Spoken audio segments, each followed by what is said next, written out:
Ganyan umano ang nagagawa ng mga taong matitigas ang ulo.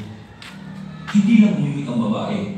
Ibinusa ni Albert ang langis at sinabi sa mga nakaligtas na magsisimula na sila magkasal.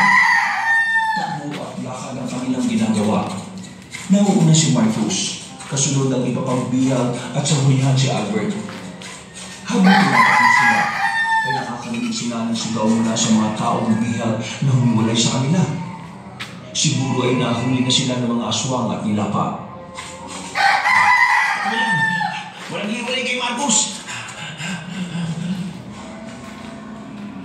Narinig na nila ang mga along ng mga aso. Ay nahamon sila ng tiyo. Para silang mga aso. Ang nabalik sila ang nahalo ng mga hayop. Parang sa halip na sila ang manugis, sila pa ang binigis. Nadapa ang babae maate. Nakasigaw pa siya sa sakit ang nararamdaman. Agad naman siyang tinulungan ng isa pang bihag na lalaki para tumayo.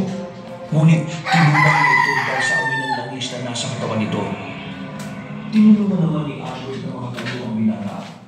Nag-ato siyang lalaki sa babae para tulungan ay kumuha ito ng babae. Nakakita sila ng binata at ay nakita ng mga mata na pinagsabihan ng babae na huwag magpapadamo. Ngunit naggalit itong sinabing bumaw siya dahil sa langis. Naggalit naman nagpapit ni Albert ang balikat ng binata at sinabing tumakbo na. Agad naman itong tumakbo at kalapit kina Marcus. Si Ronnie, nasa hardware. Babae ng pabango. Kasabay noon ay ang alulong ng mga nilalam. Sila Arnel, wala pa rin? Naglalaki mga